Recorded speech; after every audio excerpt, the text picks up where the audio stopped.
Nang marinig ko ang nga salitang iyon, alam ko na. Sa likod ng matamis na ngiti ng aking manugang, may nakatagong lason sa mainit na mangkok na inihay niya sa akin. Ngunit bilang haligi na aming 300 taong gulang na ninunong tahanan dito sa Batangas, kailangan kong hawakan ang aking kutsara. Upang protektahan ang pamamahay na ito, upang iligtas ang aking pamilya mula sa pagkasira, ano nga ba ang nangyari? Bakit humantong sa ganito ang lahat? Umaga noon ng bagong taon, mula pa sa madaling araw, umaalingaw na ang amoy ng ginigisang bawang, sibuyas at luya mula sa aming malaking kusina. Ang sikat ng araw ay dahan-dahang pumasok sa malalaking bintanang gawa sa chapis ng aming bahay na bato. 68 taon na akong nabubuhay at napakaraming bagong taon na ang aking naranasan sa mismong bahay na ito. Dito ako dinala ng aking yumaong asawa noong kami ay bagong kasal pa lamang. Dito ko ipinanganak at pinalaki ang aking kaisang-isang anak na lalaki. Ngunit sa taong ito, may kakaibang kaba na dumadagan sa aking dibdib. Parang may mabigat na batong nakapatong sa aking puso na hindi ko may paliwanag. Tumakbo palapit sa akin ang aking apong si Tala, ang kanyang bagong pulang bestida na binili ko pa sa palengke bayan ng nakaraang linggo. Lola, manigong bagong taon po. Hinawakan ko ang malili niyang kamay at ngumiti ng buong tamis. Ang batang ito, ang inosenteng ngiting ito, kailangan ko itong protektahan mula sa anumang kasamaan ng mundo. O apo, manigong bagong taon din sa iyo. Lumaki ka sa nang malusog at mabait. Huwa mong kakalimutan ang nga turo ng iyong lola. Niyakap ko siya na mahigpit nilalanghap ang amoy ng pubo sa kanyang buhok. Sa dulo ng aming mahabang upuang gawa sa nara, nakaupo ang aking anak na si Mateo, nakatiti lamang sa kanyang telepono, wala siyang pakialam sa paligid niya. Mula nang maasawa siya, naging bula siya sa mga nangyayari sa aming pamilya. Ang asawa niyang, si Clara, ay pabalik-balik sa kusina, abalang-abala sa pag-ayos ng mga pinggan. Sa panlabas, mukha itong isang perpektong umaga, isang masayang pamilya na walang anumang problema, ngunit alam ko kung gaano kanipis ang kapayapaang ito. Isang maling galaw at guguho ang lahat na parang kastilyong buhangin. Inay, heto po ang mainit na arroz caldo na niluto ko para sa inyo. Tikman niyo po.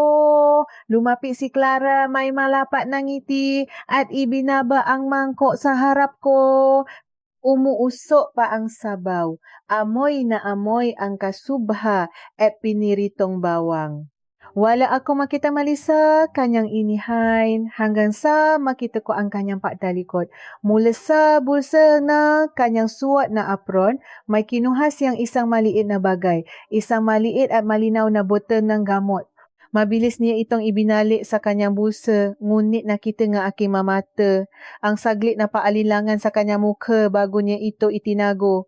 Parang nahulog ang puso ko hanggang sa talampakan. Hindi maari. Pinakalma ko ang aking sarili at huminga ng malalim. Baka gamot lang iyon sa sakit ng ulo o ordinaryong bitamina. Ngunit ang ekspresyon ni Clara, ang panginginig ng kanyang magkamay habang natatago ay patuloy na bumabalik sa aking isipan. Bakit siya matatakot at mapapalingalinga kung ordinaryong gamot lang iyon? Inay, bakit hindi niyo pa po kinakain? Masarap po iyan habang mainit. Bumalik si Clara sa hapag-kainan at nagtanong. Nakangiti pa rin siya, ngunit sa likod ng kanyang mata may nakita akong iba. Pagmamadali ka ba? O baka pag-asa? Nababaliw na ba ako? Anong gagawin ng manugang ko sa pagkain ko? Lalasunin niya ba ako? Ngunit hindi ko malis ang isiping iyon. Lalo na nung makanakarang buwan, unti-unti kong napapansin ang makanakakapanandak balahibong pakbaba ko. Ang panlalamig ng tingin ni Clara sa aking kaming dalawa lang ang naiwan sa kusina, ang palihim na tawa sa telepono tuwing madaling araw na akala niya ay hindi ko naririnig. Pasensya na, may inisip lang ako. Kakainin ko na dahan-dahan kong inanga ang kutsara. Sumunod ang mainit na sabaw. at umabot ang usok sa aking mukha. Nakatayo si Clara sa tabi ko, tahimik na nanunod. Parang isang ahas na naghihintay tuklawin ang kanyang biktima. Kailangan niyang makasiguro na isusubo ko yon. Sa sandaling iyon na desisyon ako. Ilalapit ko sa labi ko pero hindi ko lulunukin. Titignan ko kung anong magiging reaksyon niya. Ngunit bago ko pa man magawa iyon, umaling-aungaw ang tunog ng isang tawag. Tumuno ang kanyang telepono. Sandali lang po, inay. Mabilis na kinuha ni Clara ang kanyang telepono at lumabas ng bahay patungo sa malawak na bakuran. Tahimik kong ibinaba ang kutsara sa mesa. Tumulo ang isang buting ng luha mula sa aking mata. Naalala ko ang mga huling salita ng aking biyenan bago siya pumanaw. Maraming dekada na ang nakalipas. Hawak niya ang aking kamay na mamakaawa habang nakahiga sa kanyang bani. Charmaine, kahit anong mangyari, protektahan mo ang lupain at bahay na ito. Ito ang ugat ng ating pamilya. Kung hindi mo ito ipagtatanggol, walang gagawa. Nariwa pa rin sa aking isipan ang kanyang mata na puno ng pag-asa at pagtitiwala. Sa labas ng bintana, naririnig ko ang mahinang boses ni Clara. May kausap siya sa telepono. Mababa ang boses ngunit halatang nagmamadali at nag-ingat na walang makarinig. Tumingin muli ako sa mangkok ng aros kaldo. Ako ang mapoprotekta sa bahay na ito. Kahit anong pinaplano nila, kahit sino pa sila, ipatatanggol ko ang pamanang ito. Kahit pa ang kapalit ay ang aking sariling kaligtasan. Nakita ko ang aking gapong si Tala na naglalaro sa ilalim ng malaking punong mangga. Gusto kong makita siyang lumaki magdalaga, tumakbo sa mga sahi na ito ng malaya at masiyahan sa buhay nang walang takot at kasinungalingan. Kaya kailangan kong lumaban para sa bahay na ito at para sa katotohanan. Bumalik si Clara sa loop, nakangiti pa rin, ngunit iba na ang nakikita ko ngayon, isang maskara. Inay, lumami na po ang sabaw, papainitin ko po ba ulit? Lumapit siya na may paaalala kunwari sa kanyang tini. Hindi, anak. Buso pa pala ako. Hindi ko na ipapaini ang pagkain ito. At mula ngayon, alamin ko kung ano talaga ang may team niyang plano. Nasimula ang paghahanda para sa malaking salo-salo ng pamilya mamayang gabi. Kinaumagahan din iyon, dumating ang ina ni Clara, si Elena. Pabukas pa lang ang malaking pinto ng aming bahay. Hindi na maganda ang tabas ng kanyang dila. Naku, ang bahay na ito hanggang ngayon ganito pa rin. Sino pa ba ang nakatira sa ganitong kalumang bahay na puro kahoy at inaanay na yata? Walang kaabo-abo niyang sinabi nang hindi man lang bumabati sa akin. Nakaupo ako sa aking tumba-tumba sa sulok ng sala, pinapakinggan siya ngunit hindi ako umimi. Bilang nakatatanda at tagapangalaga ng pamilyang ito, tinuruan akong huwag patulan ang mga taong walang modo at walang pagalang sa nakaraan. Ngunit sa loob ko kumukulo ang aking dugo. Anong masama sa bahay na ito ang nataguyod sa amin. Ang bawat haligi nito ay saksi sa dugo at pawis ang aming ninuno. Nay, maupo muna kayo riyan. Kukuha lang ako ng mainom ninyo para lumami ang pakiramdam niyo. Inalalayan ni Clara ang kanyang ina patungo sa mahabang upuan. Nakangiwi si Elena habang nakatingin sa paligid, pinupunasan ang kanyang liknang panyo. Ang init naman dito, wala man lang bang pampalami, pinapawisan ako agad, ang lakit ng hangin, malami po ang simoy ng hangin diyan sa bintana. Ne, masasanay din kayo mamaya? Sagot ni Clara, ngunit may kakaibang ngiti sa kanyang labi nang sumulyap siya sa akin, isang ngiti ng pangahama at pandidiri.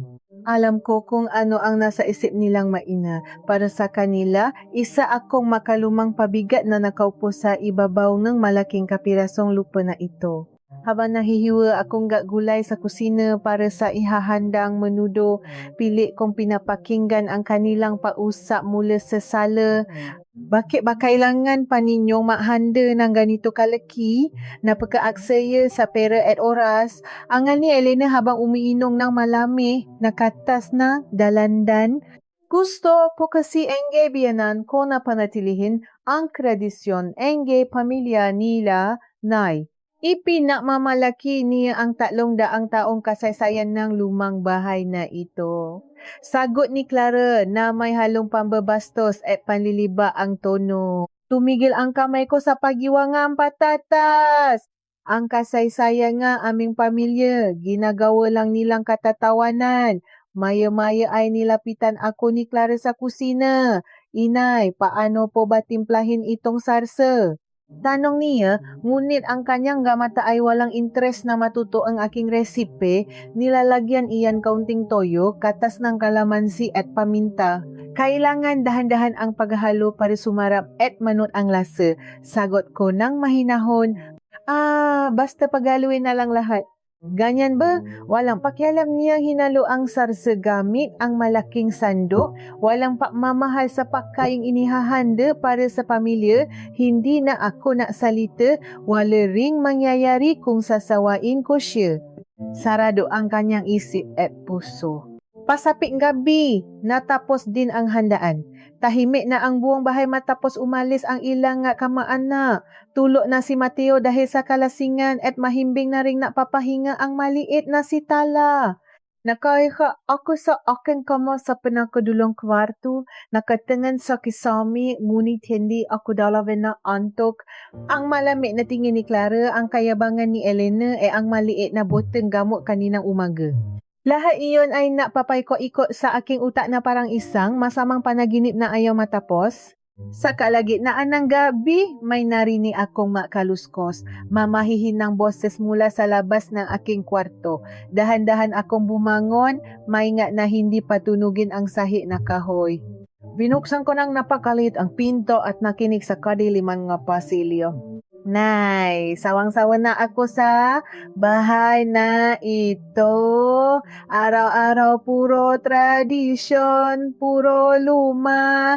Ang bahong kahoy, ang init, ang hirap linisin. Boses iyon ni Clara. Ibang-iba sa malambing at mamang boses niya sa harap ng aking anak na si Mateo.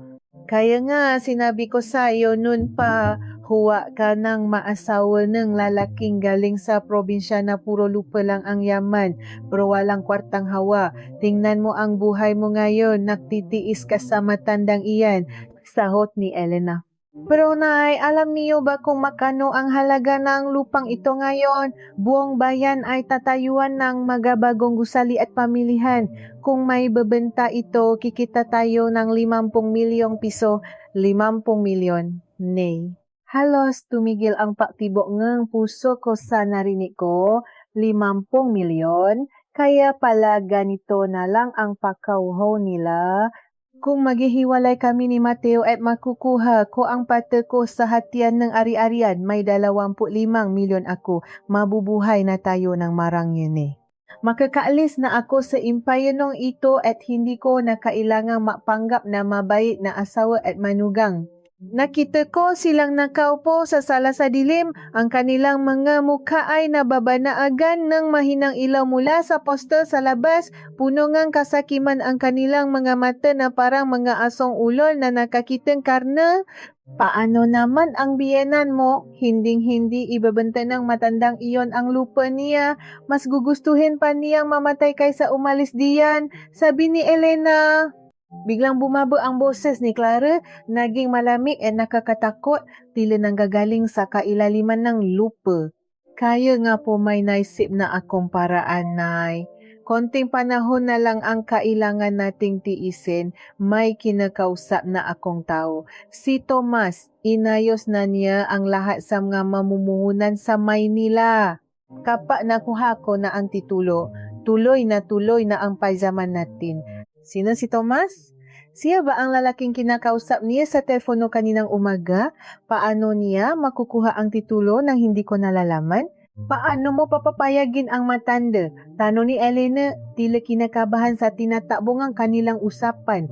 Tumawa ng mahina si Clara, 1 taon na nakpatayo sa lahat ng balahibo ko sa katawan. Hindi ko na siya kailangang papayagin eh. Dahil malapit na siyang mawala-wala na tayong magiging problema.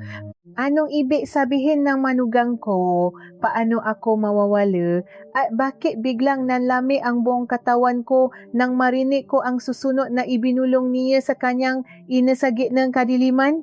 Ang salitang lumabas sa bibig ni Clara ay parang yelong itinuro sa aking maugat. Hindi niya kailangan dumana ng dugo, Nay. Matanda na ang biyenan ko. Isang maling tibok ng puso, isang pagkahulo sa hagdan, o isang matapang na gamot na mapakakamalang atake sa puso at tapos na ang problema natin. Walang maghihinala, panahon na nga pista, maraming namamatay sa sobrang pagod at alak ng pagkain. Ang ibinulong ni Clara ay punong kumpiyansa. Narinig ko ang pabuntong hininga ni Elena. Sige, anak, ikaw na ang bahala. Basta siguraduhin mo lang na walang seble, ayokong makulong tayong dalawa sa bilibid ng dahil lang sa kapabayaan mo. Bumalik ako sa aking silid na nangingini ang buong katawan, hindi dahil sa lamig ng simoy ng hangin mula sa bukas na bintana, kundi dahil sa matinding takot at galit na nagahalo sa aking dibdib. Ako na naaruga sa aking anak na tumanggap kay Clara ng buong puso ng sila ay ikasal sa asyenda ay tinatrato ngayon bilang isang basurang kailangang ilipit. Humiga ako sa aking kama at tinitigan ang kisame hanggang sa mag-umaga. Hindi ako pwedeng mapadala sa takot. Kung gusto nilang maglaro ng buhay, ipapakita ko sa kanila na hindi basta-basta nababali ang isang punong kahoy na nakatanim na ng daang taon. Kinabukasan, habang nawawalis ako ng gatuyong dahon ng mangga sa aming malawak na bakuran, isang itim at makintab na sasakyan ang pumarada sa tapat ng aming lumang tarangkahan. Bihira ang mga ganitong sasakyan dito sa aming bayan sa Batangas. Bumukas ang pinto at iniluwan nito ang isang lalaking nasa 40 taong gulang. Nakasuot siya ng magandang barong na formal at may suot na madilim na salamin sa mata. Ang kanyang tindi at paglakad ay napapahiwatig ng yaman at kapangyarihan. Magandang umaga po. Kayo po ba ang may-ari ng bahay na ito? Tanong ng lalaki na makalapit sa akin. May magalang siyang tono, ngunit ang kanyang nga mata na sumili sa ibabaw ng kanyang salamin ay nakukuwenta. Tila ba binibilang niya ang halaga ng bawat kahoy at bato sa aming pamamahay. Ako nga, ano ang may paglilingkod ko sa iyo? Sagot ko, mahigpit ang hawak sa hawakan ng walis tingting. Tinanggal niya ang kanyang salamin at naglabas ng isang maliit na karmula sa kanyang bulsa. Ako po si Thomas, isang kinatawan ng isang malaking kumpanya ng lupain sa Maynila. Nabalitaan ko po kasing napakaganda ng inyong ari-arian. Nandito po ako para maalok ng isang magandang pagkakataon. Bibilhin po namin ang inyong lupa sa halagang 50 milyong piso. Isang iglap, mababago ang buhay ninyo at ng inyong pamilya. 50 milyon. Ang halagang narinig ko kagabi mula sa bibig ng aking manugang. Siya si Tomas, ang kasabwat ni Clara. Tinitigan ko ang lalaki mula ulo hanggang paa. Wala siyang alam na alam ko na ang kanyang maitim na pakay. Pinanatili ko ang aking mahinahong anyo. Pasensya na, Gino. Ngunit hindi ko ipinagbibili ang bahay at lupang ito. Ito ang pamana ng aming ganinuno. Walang halaga ng salapi ang makakatumba sa kasaysayan ng aming pamilya. Tumalikod na ako upang mapatuloy sa pagwawalis. Narinig ko ang mahinang pagtawa ni Thomas. Sayang naman po, ang malumang bahay ay inaanay at nabubulok din sa paglipas ng panahon. Hindi ba mas magandang mapakinabangan ng inyong anak at apo ang ganyang kalaking halaga bago pagumuho ang lahat? Hindi na ako sumagot. Pumasok na ako sa loob ng bahay at isinara ang pintuan. Nang sumilip ako sa siwang ng bintana, nakita ko si Clara na nakatayo sa gilid ng garahe. Nakatinginan sila ni Thomas. Walang salitang lumabas sa kanilang bibig, ngunit ang kanilang mata ay nausap. Isang lihim na paunawaan, isang pagkumpirma ng kanilang masamang balak. Umalis si Thomas, ngunit alam kong hindi iyon ang huling pagkakataon na makikita ko siya. Lumipas ang ilang araw na tila ba naglalaka ako sa ibabaw nga manipis na salamin. Palagi akong nakmamasi sa bawat galaw ni Clara. Hindi ako kumakain ng anumang inihahanda niya nang hindi ko tinitiyak na kumain din siya mula sa parehong palayo. Napansin ko ang dalas ng kanyang paglabas ng bahay. Kesyo, pupunta raw siya sa palengke, makikipakita sa dating kaibigan o bibili ng gamot sa botika sa bayan. Palaging may dahilan. Isang hapon, napaalam si Mateo na pupunta sa kabilang bayan para asikasuhin ang ilang papeles ng kanyang trabaho. Si Tala ay natutulo sa kanyang silid. Umalis din si Clara at sinabing bibili siya ng mga tela para sa bagong kurtina. Ito na ang pagkakataon ko.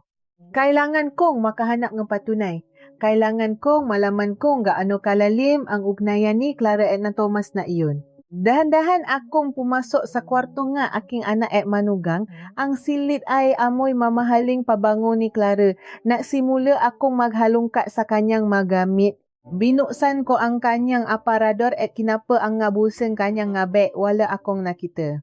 Tiningnan ko ang ilalim ng kanilang kama sa likod ng nga unan at sa loob ng nga sapatos na umpisa na akong panghinaan ng loob. Baka naman wala siyang itinatago rito, baka masyado siyang maingat. Hanggang sa mapansin ko ang isang maliit na kahon ng sapatos na nakatago sa pinakasulo ng itaas na kabinet, natatakpan ng malumang kumon. Kumuha ako ng silya, tumuntong at inabot ito. May kabigatan ang kahon. Pagbukas ko, bumunga sa akin ang isang lumang telepono. Hindi ito ang teleponong araw-araw niyang ginagamit. May kasama rin ito nga resibo mula sa isang mamahaling hotel sa Tagaytay. Binasa ko ang mga nakasulat. Ang pangalan ng nabayad ay Thomas at 2 tao ang nakarehistro sa kwarto. Ang ngape sa resibo ay tumutugma sa mga araw na sinasabi ni Clara na umuwi siya sa kanyang ina sa kabilang probinsya. Nanginig ang aking makamay. Hindi lang nila pinaplano ang pagpatay sa akin para sa lupa. May lihim silang relasyon. Niloloko niya ang aking anak. Pinagtaksilan niya ang aming pamilya sa pinakamalalang paraan. Pilit kong binuksan ang lumang telepono. Mabuti na lamang walang nakakandadong password. Bumunga sa akin ang mga mensahe, mga salitang nakakadiri at nakaapot. Mahal, kaunting tiis na lang. Malapit ko nang tapusin ang matanda. Binili ko na ang magamot na pampatulog. Ihahalo ko sa pagkain niya sa araw ng piyesta ng bayan. Walang makakapansin dahil maraming bisita. Binasa ko ang sagot ni Thomas. Galingan mo. Pagkatapos niyan, tayo na ang magsasama at mapapakasaya sa perang lupa. Ayoko nang maghintay ng matagal. Araw ng piyesta ng bayan. 3 araw na lang mula ngayon. 3 araw na lang ang natitira sa aking buhay ayon sa kanilang orasan. Kumuha ako ng patunay. Ginamit ko ang aking sariling telepono at pinikturan ang bawat mensahe, bawat resibo upang may hawak akong katibayan. Binalik ko ng mayos ang lahat sa loob ng kahon at ibinalik ito sa itaas ng kabinet. Pilit kong inayos ang kumot upang hindi niya mahalata na may gumalaw sa kanyang gamit. Bumaba ako sa sala, umiyak, nalalambot ang mga tuhod. Gusto kong sumigaw. Gusto kong harapin si Mateo at sabihin sa kanya ang lahat ng kataksilan ng kanyang asawa. Ngunit alam kong hindi siya maniniwala ng ganun kabilis. Bula si Mateo sa paibig niya kay Clara. Baka ako pa ang balitari ni Clara ay palabasin na sisiraan na akong baik dahil sa aking katandaan. Kailangan kong maging matalino. Hindi ako pwedeng sumugot ng walang matibay na plano. Maya-maya nakarinig ako ang tunog ng sasakyan mula sa labas. Dumating na si Clara. Mabilis kong pinunasan ang aking maluha at umupo sa aking tumba-tumba. Nakukunwaring nakbabasa ng lumang magasin. Bumukas ang pinto at pumasok siya. May dala siyang masupot na tela. Inay, nandito na po ako. Napakaganda nga matelang nabili ko. Sigurado po akong babagay ito sa ating sala. Masigla ang kanyang boses. Walang bahi ng pagkakasala sa kanyang maamong muka. Ganun ba? Mabuti naman kung ganun. Ibaba mo na iyan diyan at mapahinga ka na tipit kong sagot. Hindi makatingin ng diretso sa kanyang nga mata dahil baka hindi ko mapigilan ang paapaw ng aking put. Lumapit si Clara sa akin, may naamoy ako sa kanyang damit. Hindi amoy palengke, hindi amoy ng tindahan ng tela, amoy usok ng sigarilyo at mamahaling pabango ng lalaki. Ang parehong amoy na dala ni Thomas nang pumunta siya rito ilang araw na nakalipas. Napatitik ako kay Clara habang inialapak niya ang supot. Sa sandaling iyon, natama ang aming nga mata, may kakaiba siyang napansin sa aking patingin. Unti-unting nawala ang ngiti sa kanyang ngelabi at napalitan itong seryosong ekspresyon. Tinitigan niya ako pabalik, tila sinusuri ang laman ng aking isipan. Inay, may problema po ba? Bakit ganyan kayo makatingin? Tanong niya at ang kanyang boses ay bumabang ang isang tono na wala ang pagiging palakaibigan. Wala. May naalala lang akong isang lumang kwento tungkol sa isang ahas na tinulaw ang naaruga sa kanya. Sagot ko, pinipigilan ang pangingini ng aking boses. Lumapit pa siya na isang hakbang.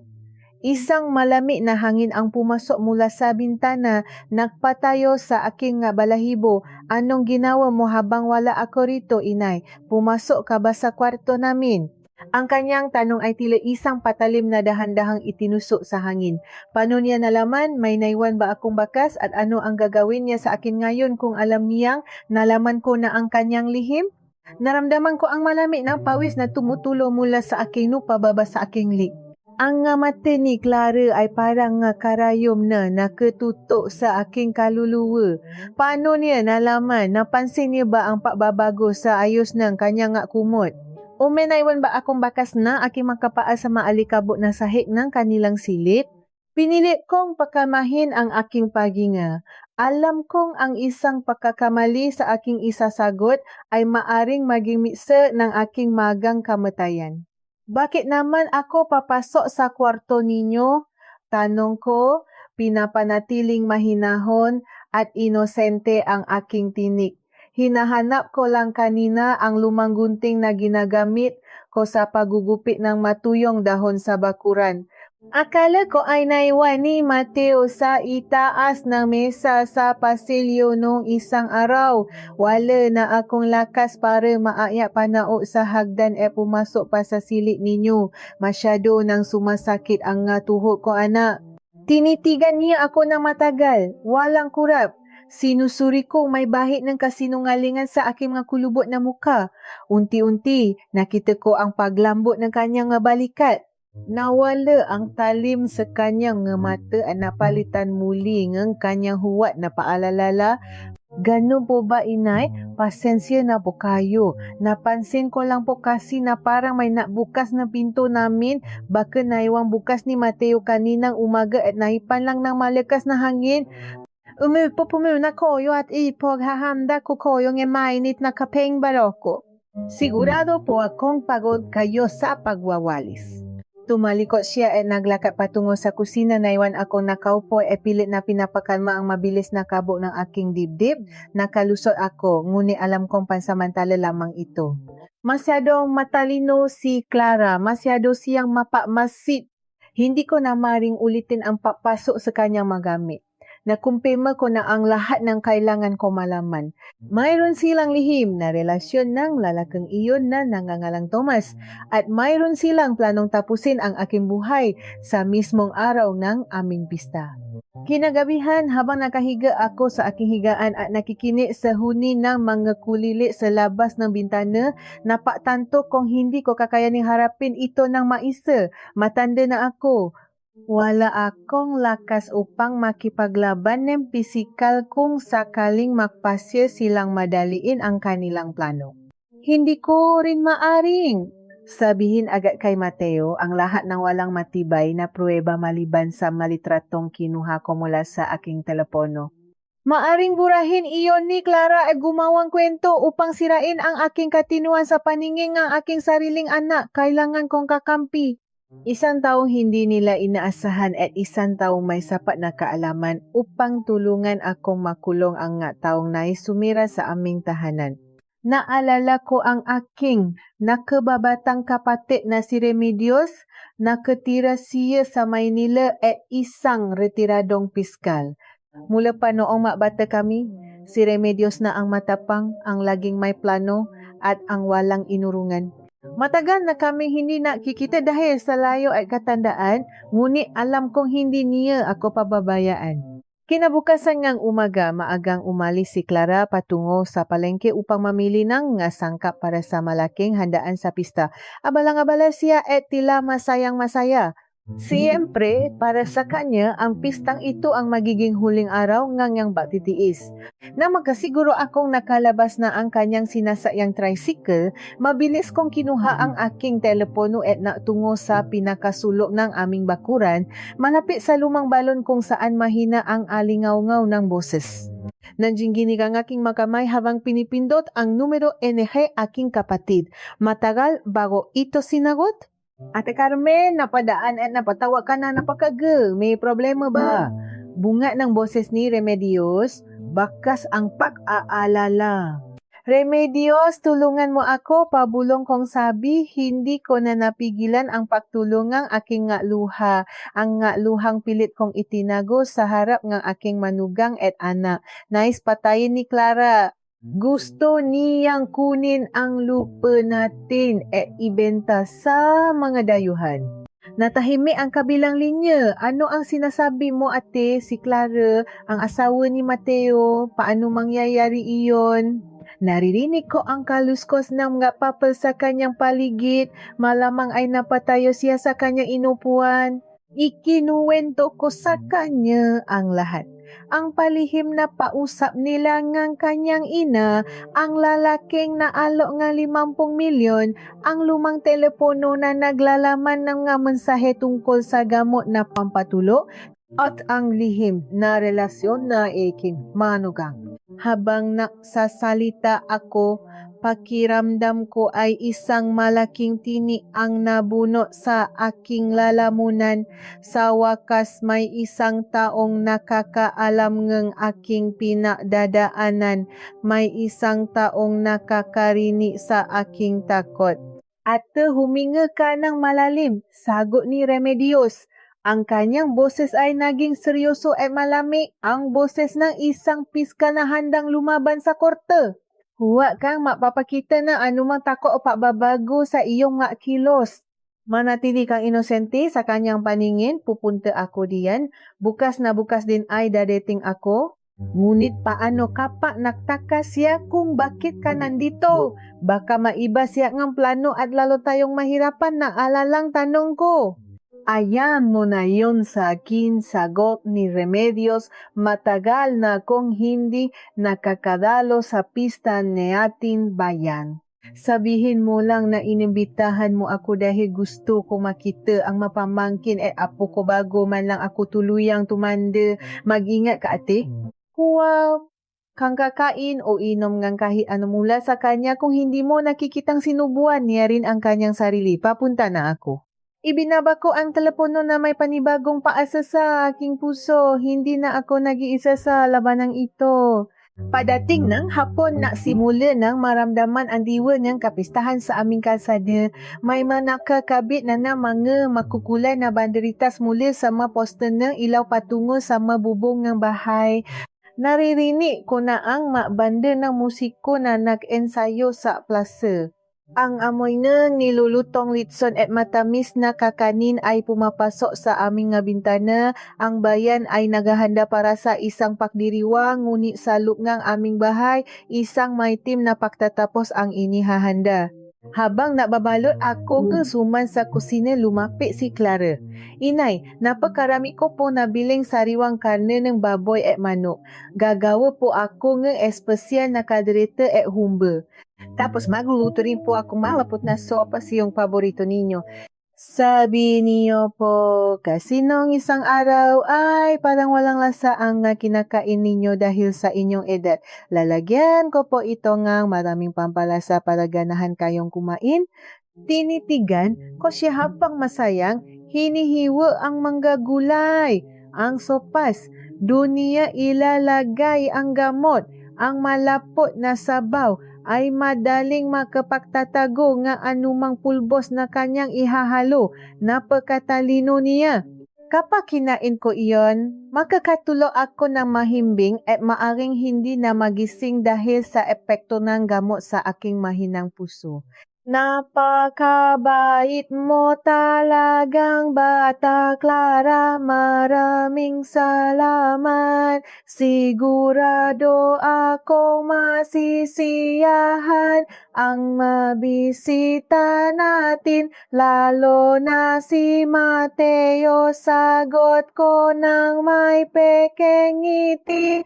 Siyang nga pala tumawag ang kapatid kong si Remedios kanina. Darating daw siya bukas para makapamista. Matagal na rin kasi siyang hindi nakakauwi rito sa atin. Natigil ang paghihiwa ni Clara.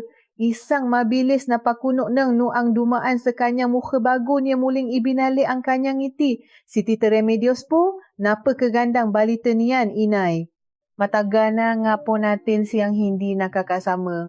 Hayaan niyo po at dadagdagan ko ang aking lulutuin para mas marami tayong mapaksaluhan. Ngunit sa liko ng kanyang ngiti, nakita ko ang paikot ng kanyang mata pababa. Naisip niya marahil na isang malaking sagabal ang pagdating ng aking kapatid.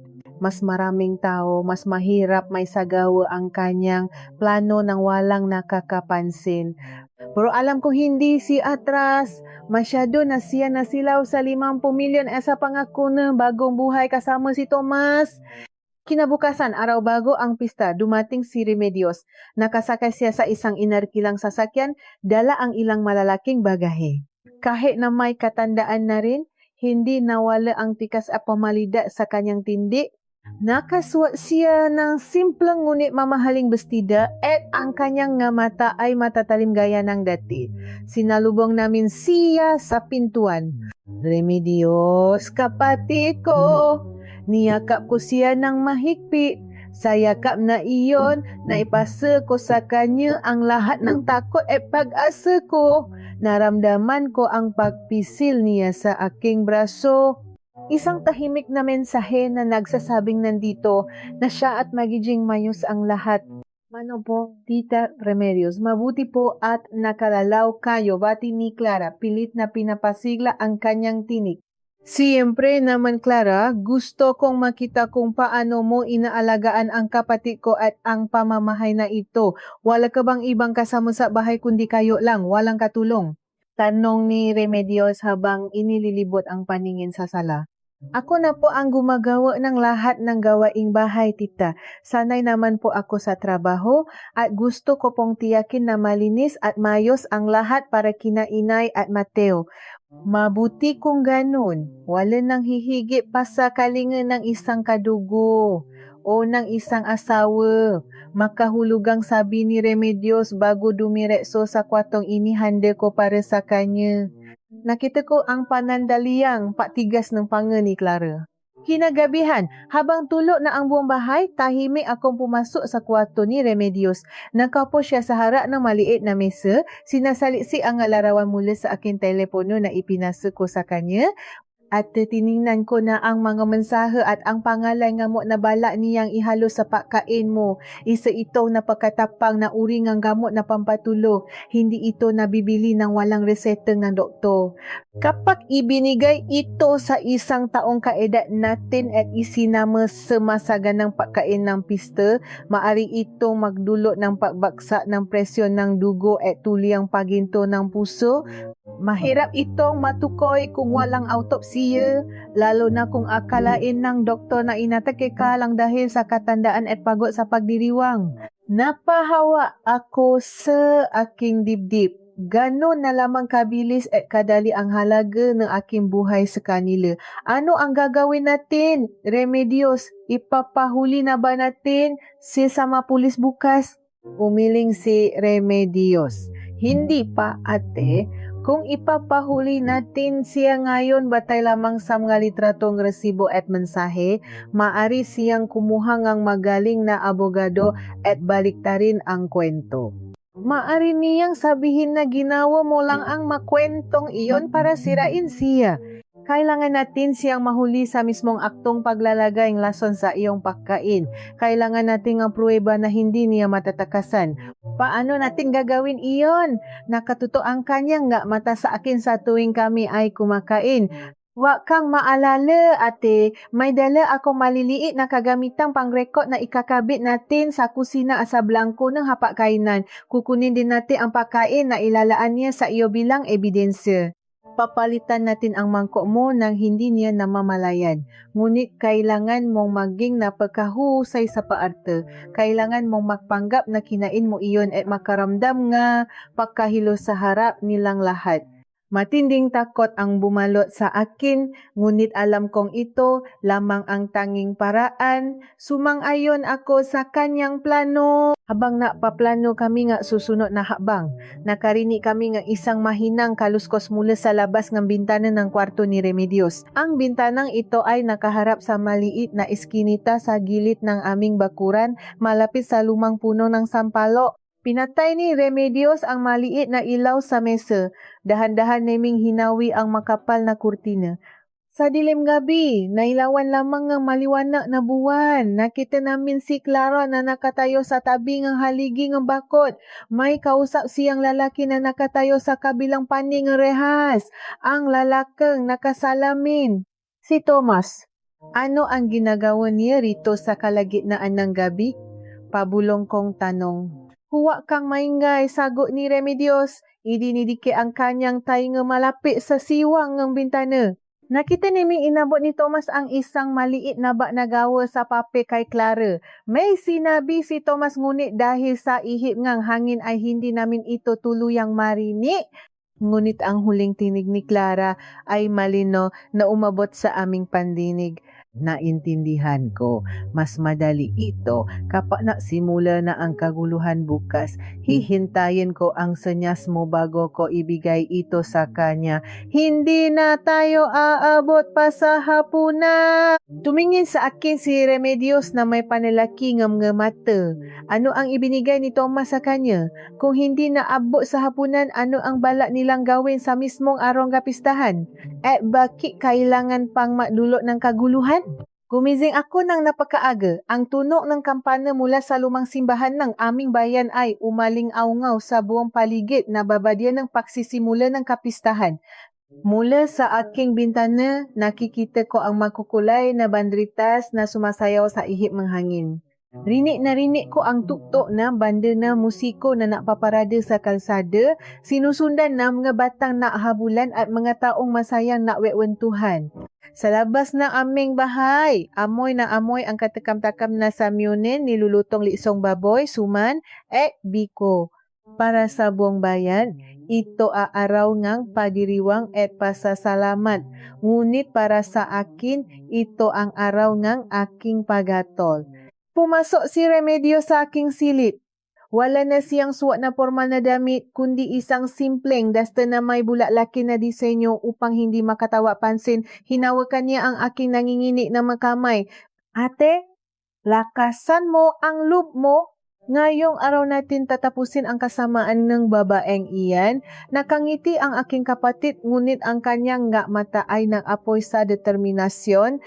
Tumango ako, huminga ng malalim at inayos ang aking sarili. Kailangan kong maging matatag. Hindi ako maaaring mapakita ng kahinaan, lalo na ngayon. Pababa namin sa sala, naabutan namin si Mateo na masayang inaayos ang mahabang hapakainan. Inilalabas niya ang lumang pinggan at baso na ginagamit lamang tuwing may mahalagang okasyon. Ang aking anak, ang inosenteng si Mateo na walang kamalay-malay na ang babaeng pinakasalan niya ay nagbabala na kumuha ng buhay ng kanyang sariling ina. Gusto ko siyang yakapin at sabihin ang lahat, ngunit pinigilan ko ang aking sarili. Hindi pa ito ang tamang oras. Nasaan si Clara? Tanong ni Remedios kay Mateo. Nasa kusina po, tita. Kanina pa po, madaling araw gising iyon. Nagluluto ang napakaraming pagkain. May lang ay darating na rin po ang kamaanak natin na ang kaibigan ko mula sa kabilang bayan. Masayang sagot nga aking anak bago na patuloy sa pagpupunas ng mesa. Nakatinginan kami ni Remedios. Dahan-dahan kaming natungo sa kusina. Naabutan namin si Clara na nakatayo sa harap ng malaking kalan. Kumukulo ang malaking palayo ng ginataang bilo-bilo. Ang paborito kong merienda. Ang matamis na amoy gata. Sago at langka ay pumuno sa kusina. Sa tabi nito ay ang bandehado ng kaldereta, humba at pancit. Magandang umaga, Clara. Napakabango naman niluluto mo. Tulungan na kita riyan. Alo ni Remedios, lumapit siya ng tahimik sa gawi ni Clara. Nagulat si Clara, muntik na niyang mabitawan ang hawak na sandok. Nilinggon niya kami at muli isinuot niya ang kanyang maskara ng kabaitan. Naku, Tita Remedios, inay, gising na pala kayo. Huwag na po kayo maabala, kaya ko na po ito. Mapahinga na lang po kayo sa sala at hintayin ang bisita. Nakita ko ang pasimpleng pagtingin ni Clara sa maliit na bag na gawa sa papel na nakapatong sa likod ng gagarapon na asukal. Iyon ang bag na iniabot sa kanya ni Thomas kagabi. Mabilis na gumalaw si Remedios. Habang nakukunwaring tinitikman ang salsa ng kaldereta, palihim niyang idinikit ang isang maliit na kagamitang pangrekod sa ilalim ng estante ng maplato. Sakto nakatutok sa pwesto kung saan inihahanda ni Clara ang mga mangkok. Sige, Clara, aasikasuhin ko muna ang Ate Carmen sa sala. Mukhang maputla ang kapatid ko ngayon, sabi ni Remedios bago niya ako inakay pabalik sa labas ng kusina. Lumipas ang umaga at dumating ang oras ng tanghalian. Napuno ng tao ang aming lumang bahay. Dumating ang pinsan ni Mateo, ang tiyahin kong may edad na at ilang magkapitbahay. Dumating din si Elena, ang gina ni Clara. Nakasuot itong magarbong alahas na tila ba siya ang may-ari ng bahay. Umupo siya sa pinakasentro ng sala na papaypay habang nakwento tungkol sa mga pekeng negosyo nila sa probinsya. Hindi ko siya pinansin. Ang buong atensyon ko ay na kay Clara. Ngunit lumipas ang tanghalian nang walang nangyayaring masama. Kumain kaming lahat ng sabay-sabay. Kumain din si Clara mula sa parehong mga bandehado. Ligtas ang tanghalian. Naalala ko ang sinabi niya kagabi. Hihintayin ko ang senyas mo bago ko ibigay ito sa kanya. Hindi na tayo abot pa sa hapunan. Kung gayon, mangyayari ang lahat sa oras ng merienda sa hapon, 3:00 ng hapon. Ang init ng araw ay nagsimula ng humupa. Ang bisita ay nakaupo na sa sala at sa balkonahe. Nakuuntuhan, natatawanan, at nakakantahan sa tulong ng isang lumang makina ang videoke na inarkila ni Mateo. Si Tala ay naglalaro kasama ang ibang nga bata sa bakuran. Bumalik si Clara sa kusina, sumunod kami ni Remedios at palihim na nakmasit mula sa madilim na bahagi ng pasilyo malapit sa lumang platera. Inilabas ni Clara ang 6 na magagandang mangkok na gawa sa porselana. Nilagyan niya na mainit na ginataang bilo-bilo ang bawat isa, siksik sa sago, saging at malakit na bilo. Biglang umalingaw-ngaw ang isang napakalakas na sigaw mula sa labas ng aming tarangkahan. Magnanakaw! Tulungan ninyo ako! May nagnakaw ng bako! Isang boses ng babae ang humihiyaw ng buong lakas. Sinundan ng tunog ng nakabasa-basa ng mga bote at malalakas na yabak ng mga paa. Kaguluhan. Ito na ang hinihintay ni Clara. Ito ang senyas ni Thomas. Mabilis na napatayo ang matao sa sala. Tumakbo si Mateo palabas ng bahay upang tingnan kung ano ang nangyayari. Sumunod ang iba pang mabisita. Pati si Elena ay nakipagsiksikan sa bintana upang makiusyoso. Ang bongk atensyon niya lahat ay nasa kalsada. Walang nakatingin sa kusina. Nakita ko si Clara na lumingon sa pintuan ng kusina. Nang makasigurong walang nakatingin, mabilis niyang kinuha ang maliit na bag na papel mula sa likod ng magarapon. Nangingini ang kanyang nga kamay nang ilabas niya ang isang maliit na botelya na naglalaman ng walang kulay na likido. Binuksan niya ito at ibinuhos ang lahat ng laman sa isang mangkok na may maliit na pingas sa gilid. Ang mangkok na inihanda niya para sa akin. Mabilis niyang hinalo ang ginataan, tinunaw ang lason sa malapot na sabaw. Itinago niya ang basyong botelya sa kanyang bulsa at mabilis na tumakbo patungo sa sala upang makunwaring nakikiusyoso rin sa kaguluhan sa labas. Ito na ang pagkakataon namin. Parang isang hangin na dumaan si Remedios. Pumasok siya sa kusina nang walang ingay. Lumapit siya sa lamesa kung saan nakapatong ang 6 na mangkok. Ang mangkok na may maliit na pingas sa gilid, ang mangkok na may lason ay mabilis niyang kinuha at pinapalit ng pwesto sa mangkok na nasa pinaadulo. Ang mangkok na inihanda ni Clara para sa kanyang ina na si Elena. Walang nakakita, walang nakapansin. Bumalik si Remedio sa aking tabi sa pasilyo, humihingal ngunit nakangiti. Makalipas ang ilang minuto, humupa ang ingay sa labas. 2 lasing lang pala na nag-uwi at nakabangga ng isang naglalakong matanda. Paliwanag ni Mateo nang bumalik siya sa loob, pinupunasan ang pawisano. Dinala na sila ng magetano sa barangay. Walang dapat ipaalala, ituloy natin ang kasiyahan. Bumalik si Clara sa kusina. Sinundan namin siya at nakunwaring kakapasok lamang din. Naku, napakagulo naman sa labas, inay. Mabuti pa ay kumain na muna tayo ng merienda para kumalma ang ating pakiramdam, nakangiting sabi ni Clara. Inayos niya ang mangkok sa isang malaking bandehado. Dinala niya ang bandehado sa sala kung saan nakaupo kaming lahat. Isa-isa niyang ibinigay ang mga mangkok. Ibinigay niya kay Mateo, kay Remedios at sa kanyang ina na si Elena. Kinuha ni Elena ang mangkok na nasa pinakadulong bandehado. Ang mangkok na palihim na inilipat ni Remedios. At sa huli, lumapit si Clara sa akin. Hawak niya ang mangkok na may maliit na pingas sa gilid. Ang mangkok na inakala niyang naglalaman ng lason. Inay, heto po ang sa inyo. Espesyal po iyan, pinalambot ko ng husto ang sago para hindi kayo mahirapang lumuno. Kainin niyo po agad habang mainit, malambing na sabi nga akimanugang ang kanyang nga mata ay nakukunwaring puno kamamahal.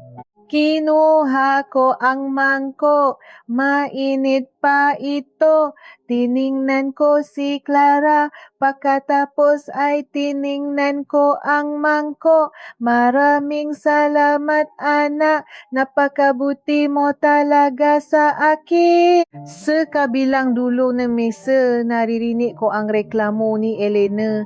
Ang init-init naman sa bayan ninyo, nakakapanghina, makakainangan nitong ginataan. Inangat ni Elena ang kanyang kutsara at nagsimulang sumubo, mabilis at walang tigil.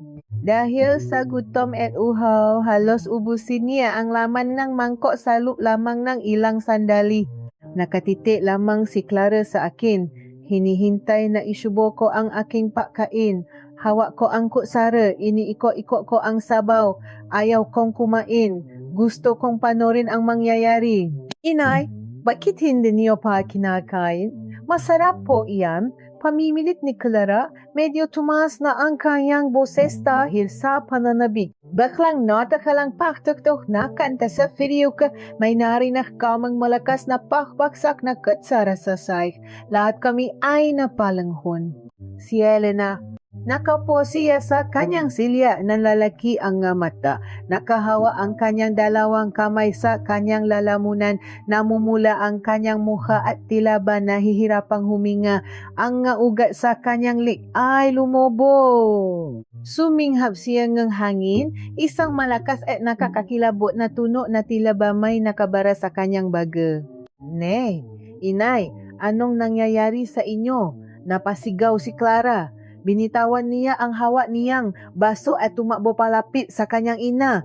Tinitigan ni Elena ang kanyang anak. Ang kanyang mga mata ay natatanong, puno ng takot at kalituhan. Sinubukan niyang maksalita, ngunit walang boses na lumabas sa kanyang bibig kundi nga patak ng puting bula na unti-unting namo sa gilid ng kanyang labi. Pagkatapos bumaksa ang kanyang ulo sa ibabaw ng mesa, tinabi ang walang laman na mangkok na kinainan niya. Napatili si Clara na napakalakas. Ang buong sala ay napuno ng kaguluhan, panicking, at pagkalito. Ano ang gagawin ni Clara ngayon na mismong sarili niyang ina ang nakakain ng lasong inilaan niya para sa akin? Tulong! Tumawa kayo ng ambulansya. Ang boses ni Mateo ay pumunit sa hangin, nangingini at puno ng matinding takot. Binitawan niya ang kanyang mangkok at mabilis na dumalo sa inangang kanyang asawa. Ang buong sala ay biglang nakagulo. Ang mga bisitang kanina lamang ay nagtatawanan at nasisiyahan sa pagdiriwang ay ngayon ay nakatayo, nagtutulakan at sumisigaw sa labis na pakabigla. Sa labas ng aming bahay, patuloy pa rin ang masayang tuktok ng banda ng musiko, isang malakas na kabalintunaan sa trahedyang nagaganap sa loob ng aming hapagkainan. Nakahandusay si Elena sa sahig matapos siyang mahulo mula sa kanyang silya. Ang kanyang buong katawan ay nangingisay, ang kanyang mata ay nakatirik na tila ba may hinahanap sa kisame at patuloy ang paglabas ng puting bula mula sa kanyang bibig. Ang kanyang kamay ay nakakuyom ng mahigpit, pilit na kinakalmot ang sariling lalamunan na parabang sinusubukang tanggalin ang isang nakikitang kamay na sumasakal sa kanya. Inay! Inay! Gumising kayo! Lumuho si Clara sa tabing kanyang ina, walang pakialam kung marumihan man ang kanyang magandang damit. Umiyak siya ng malakas. Ang maluha ay naunahan sa papatak sa kanyang pisngi. Niyuk-yuk niya ang balikat ni Elena ngunit walang tugon. Ang hininga ng matanda ay naging mabibigat na singhap, unti-unting humihina. Ano ang nangyari? Nabulunan ba siya sa sago? Pilitin ninyong isuka niya. Sigaw ngang isang tiyahin ko na nakatayo malapit sa pintuan, nanginginig ang kamay habang nakahawak sa kanyang dibdib. Sinubukan ni Mateo na buksan ang bibig ni Elena upang silipin kung may nakabara, ngunit napakahipit ng pagkakasari ng mapangan nito. Hindi ito pakabulunan, bulong ni Mateo, ang kanyang mukha ay namumutla sa pagkalito at takot. Iba ang nangyayari sa kanya. Parang inatake sa puso nakakain ng lason. Sa pagbanggit ng salitang lason, biglang natigilan si Clara. Dahan-dahan siyang nag-angat ng tingin mula sa kanyang ina patungo sa mahabang mesa. Ang kanyang mata na kanina ay puno ng luha ay ngayon ay nanlaki sa matinding pagkakaintindi. Tininan niya ang walang laman na mangkok na kinainan ng kanyang ina. Pagkatapos, ang kanyang paningin ay gumapang patungo sa aking pwesto. Tinitigan niya ang mangkok na nasa aking harapan. Ang mangkok na may maliit na pinggas sa gilid. Ang mangkok na inihanda niya para sa akin, na ngayon ay puno pa rin at hindi ko malang nagalaw. Nakita ko ang pakbaksa ng kanyang mundo, ang pagguho ng lahat ng kanyang masasamang plano. Naintindihan niya na? Nalaman niyang ang lasong itinabi niya para tapusin ang aking buhay ay siya mismong kumitil sa buhay ng sarili niyang ina. Ikaw! Biglang tumayo si Clara, ang kanyang mukha ay namumula sa matinding galit na naghalo sa kalungkutan. Itinuro niya ako, ang kanyang daliri ay nanginginig. Hayop ka, anong ginawa mo? Pinalitan mo ang mangkok, pinatay mo ang nanay ko. Natahimik ang buong sala. Ang mapanawhin ay nakatinginan. Hindi maintindihan kung ano ang ibig sabihin na lumalabas sa bibig ng aking manugang. Tumayo si Mateo. Inilagay ang kanyang sarili sa pagitan namin ni Clara. Clara, ano bang sinasabi mo? Nababalik ka na ba? Ang nanay mo ang naagaw buhay diyan. Bakit mo inaakusahan ang nanay ko? Anong pinalitan na mangkok? Nalilitong tanong ni Mateo, pilit na pinapakalma ang kanyang asawa. Hindi mo naiintindihan, Mateo. Wala siyang alam. Umiyak na sigaw ni Clara. Pilit na inaabo ang aking direction. Pinalitan ng matandang iyan ang pagkain. May lason ang kinain na nanay ko. Lason. Sa pagkakataong iyon, ako na ang tumayo. Pinanatili ko ang lamig nga aking tini at ang higpit nga aking tindi. Tinitigan ko siya ng diretso sa kanyang manaapoy na mata. Kung may lason man ang kinain ng nanay mo, Clara, paano mo nalaman? At bakit may lason ang pagkaing ikaw mismo ang nagluto at nagayin dito sa sarili mong pamamahay? Natame mo si Clara, ang masalitang lumabas sa aking bibig ay tila isang matapang na sampal na nagpagising sa kanyang kamalayan. Napagtanto niya ang kanyang malaking pagkakamali. Sa kanyang labis na paalala at galit, inamin niya sa harap ng maraming tao na may lason ang pagkain. Paano ko hindi wala akong inilagay? Ikaw ang naglagay. Pilit niyang binabawi ang kanyang nga sinabi, umiiling habang paatras na naglalakad, pilit na inilalayo ang sarili sa katotohanang siya ang pumatay sa kanyang ina. Tama na ang kasinungalingan, Clara. Isang malami at formal na boses ang pumutol sa kaguluhan, naglakad si Remedios patungo sa gitna ng sala. Sa kanyang kamay ay hawak niya ang kanyang telepono at isang maliit na itim na bagay na nakuha niya mula sa kusina. Sino ka para makialam dito? Sigaw ni Clara, bagamat bakas na ang takot sa kanyang tinik. Ako ang kapatid ng babaeng binalak mong patay ngayong araw. At bilang isang retiradong piskal, alam ko kung paano humulingan nga taong makasalanan na katulad mo, matapang na sagot ni Remedios. Humarap siya kay Mateo at sa mga panauhin, makinig kayong lahat. Ang babaeng ito, ang manugang pamilyang ito ay naplano ng isang malagim na krimen. Binala niyang lasunin ang aking kapatid upang makuha ang titulo ng lupang ito at ibenta sa isang lalaking nangangalang Tomas. Napaatras si Mateo, tila binaksakan ng langit. Tita Remedios, ano po ang sinasabi ninyo? Hindi magagawa ni Clara iyon. Mahal niya kami, mahal niya ang pamilyang ito. Mahal, tinitigan ko ang aking anak, ang puso ko ay naduduro para sa kanya. Mateo, anak, matagal ka na niyang niloloko. Sila nga laking iyon ang may pakagagawa ng lahat. Pakinggan mo ang itinatago niyang sikreto. Pinindot ni Remedios ang kanyang telepono. Umalingaw-ngaw sa buong sala ang inirekot na usapan mula sa kusina kanina.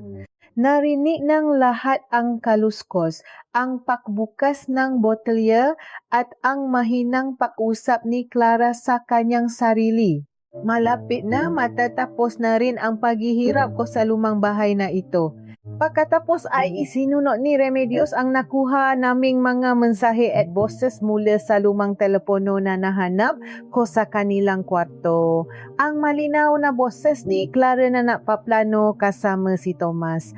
Ang usapan nila tungkol sa 50 milyon. Ang usapan nila tungkol sa kung paano tatapusin ang aking buhay sa araw ngang pista para magmukhang atake sa puso.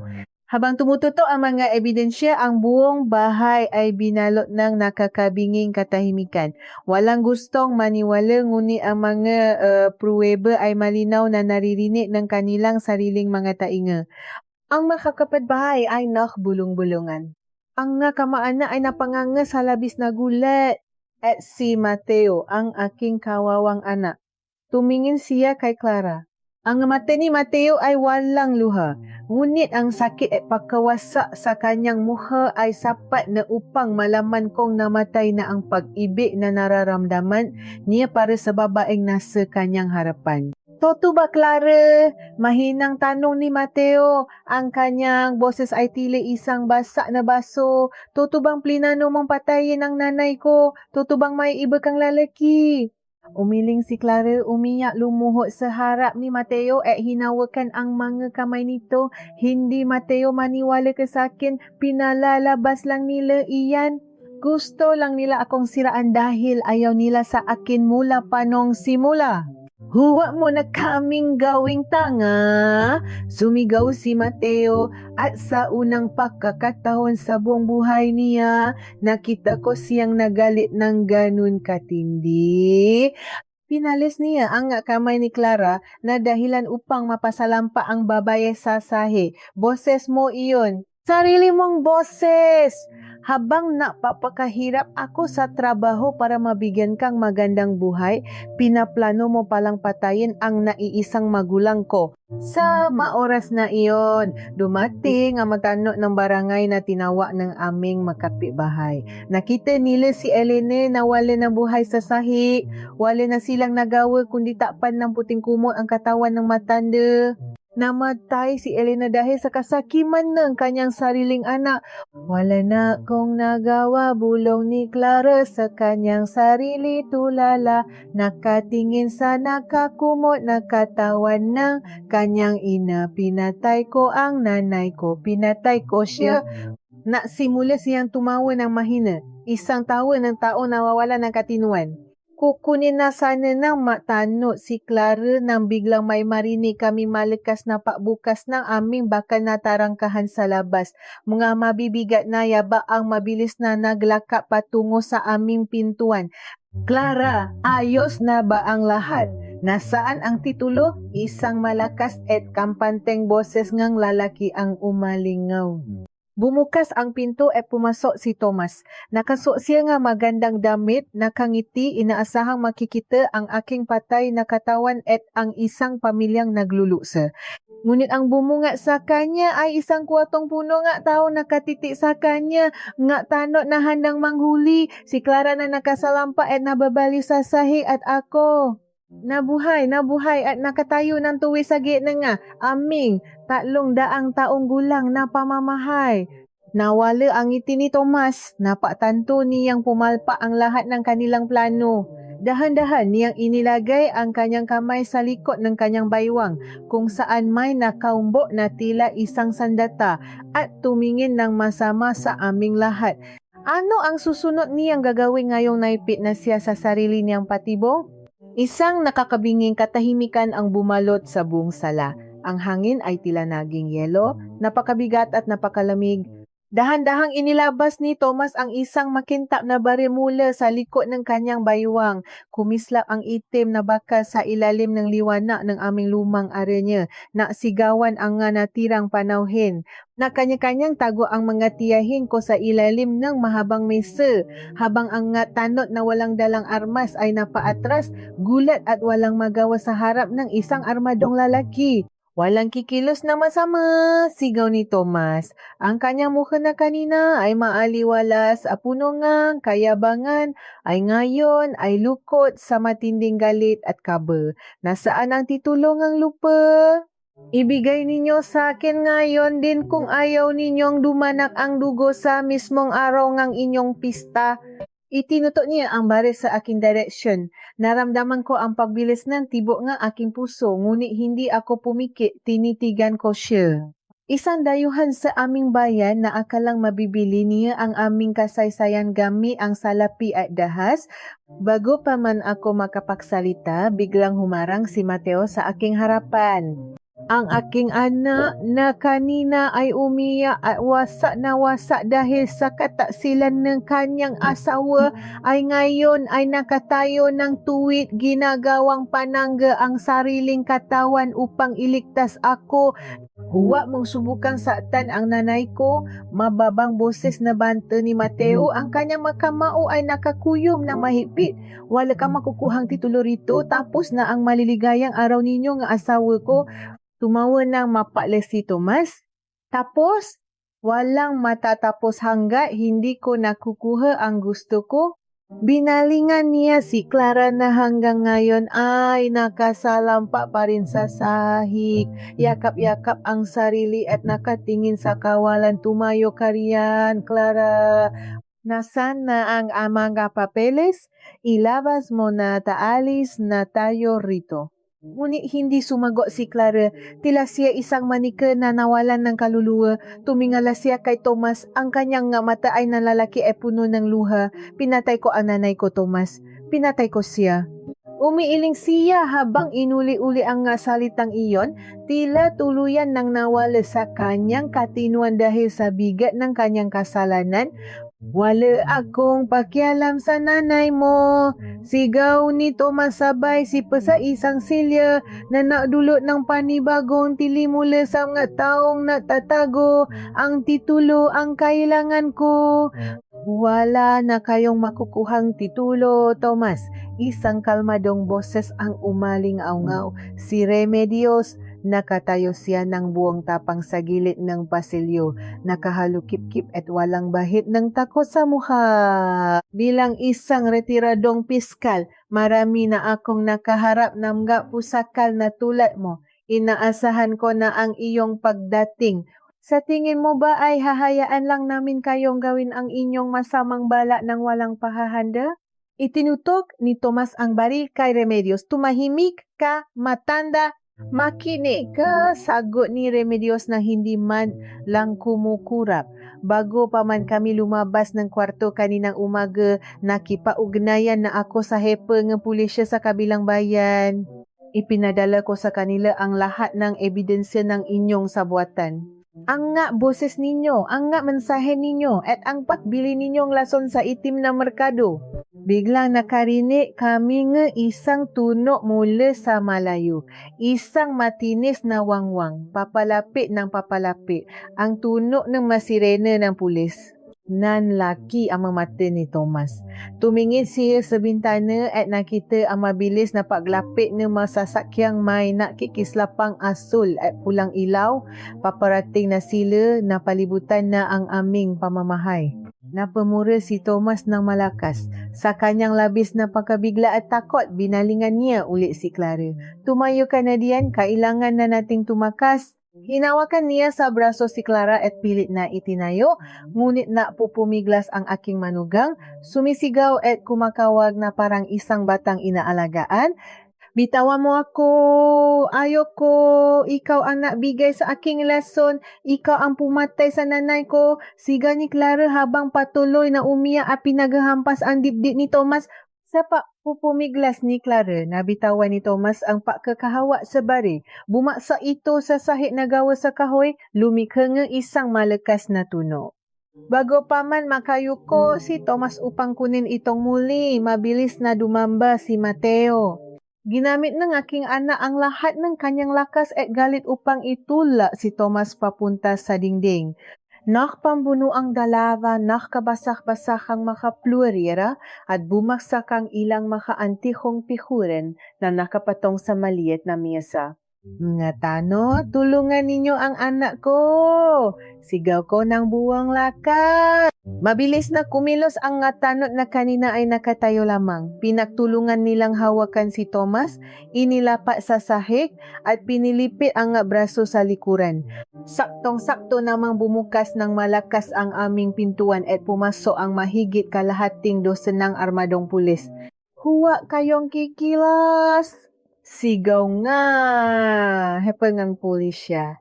Nakahinga ako ng maluwa. Naramdaman ko ang pek-ikot ng aking paningin dahil sa labis na kaba at pagod.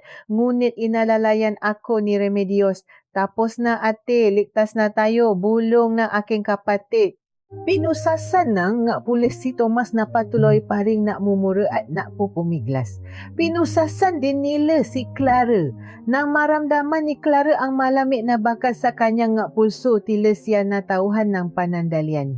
Lumingon siya kay Mateo. Ang kanyang mukha ay basang-basa ng luha at pawis, ang kanyang buho ay gulo-gulo at ang magandang damit na isino niya para sa pista ay madumi at gusot na gusot. Mateo, Mateo, asawa ko, parang awa mo na, tulungan mo ako. Pagmamakaawa niya, ang boses ay paos at basag.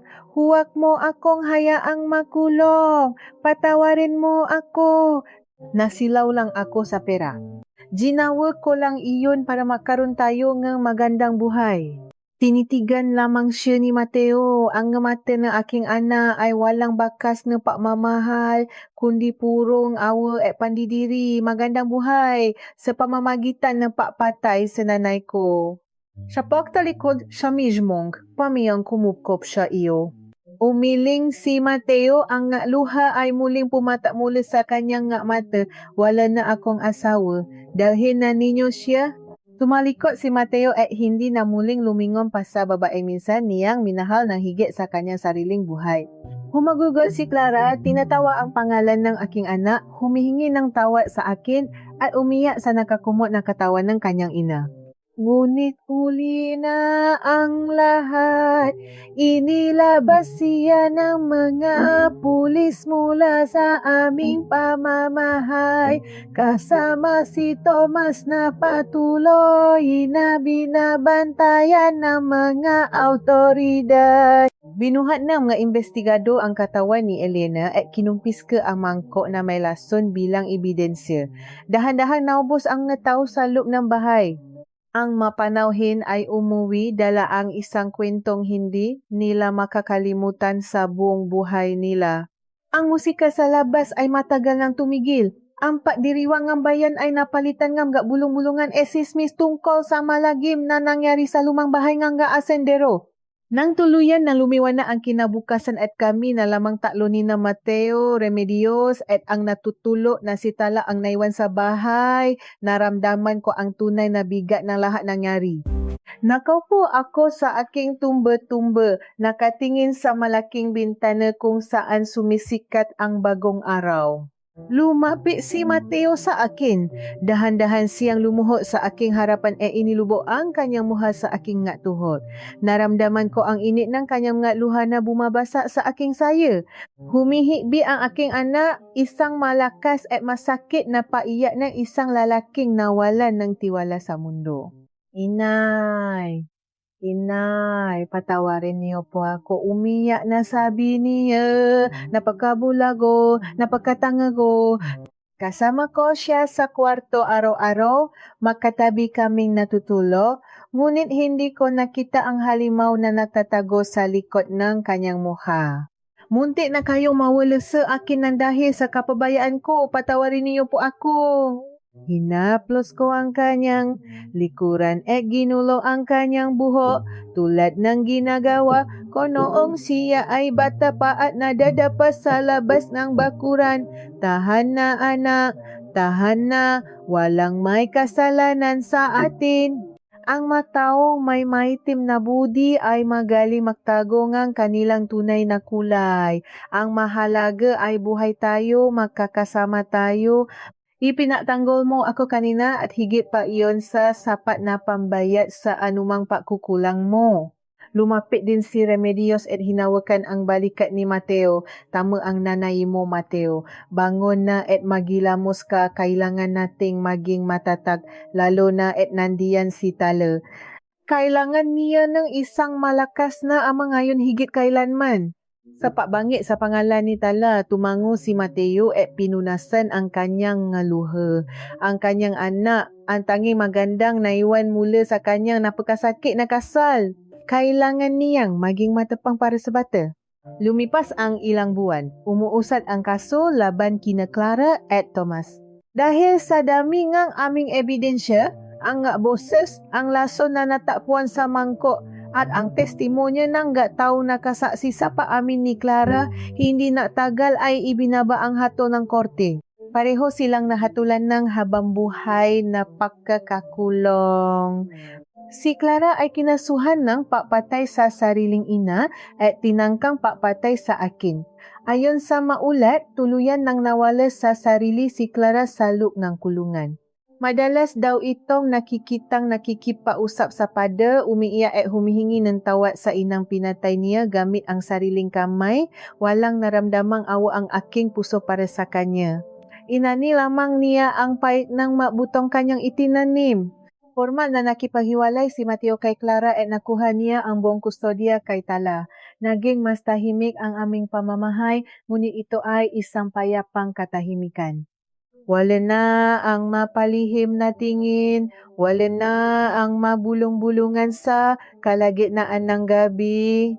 Isang hapon habang nakaupo ako sa balkonahe, nilalanghap ang amoy ng mumulala na sampagwita, lumapi si Tala sa akin. May bibi siyang maliit na kaldero ng lutu-lutuan.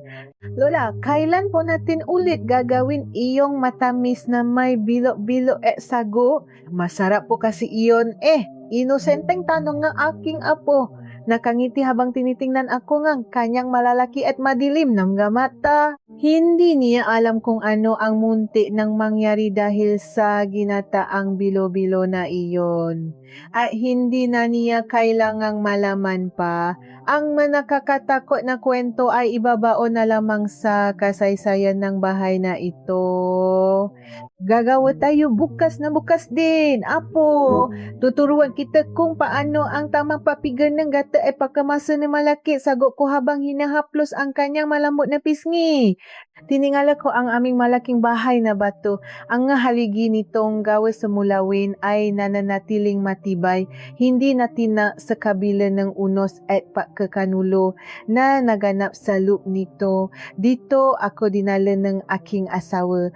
Dito ko ipinanganak ang aking anak. At dito rin ako tatanda apapanaw sa tamang panahon. Ang pada na ito ang saksi sa paibig, pagluha at pagbangon ng aming pamilya.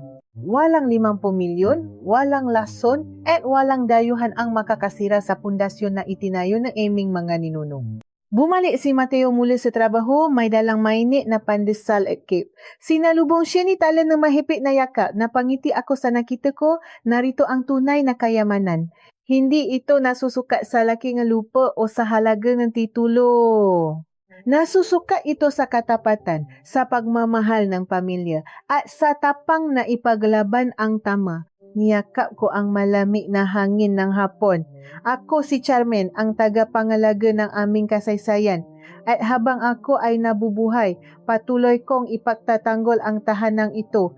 Ang aming kwento ay hindi matatapos sa trahedya, kundi sa isang bagong umaga na puno ng paasa.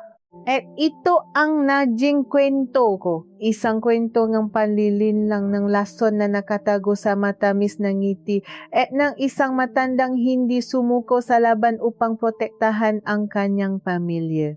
Ipiniki ko ang aking mamata, nakikinig sa masayang tawanan ng aking anak at apo sa loob ng sala. Ligtas na kami, sa wakas malayo na kami sa aninong kasamaan. Ang aming bahay ay nananatiling nakatayo. Sumasaksi sa panibagong bukas, ligtas na ang lahat. Taimtim akong napasalamat sa may kapal, humigop ng aking mainit na kape at napatuloy sa tahimik at payapang agos ng aking huling nga taon, puno ng pagmamahal, puno ng kapayapaan, mapakailanman.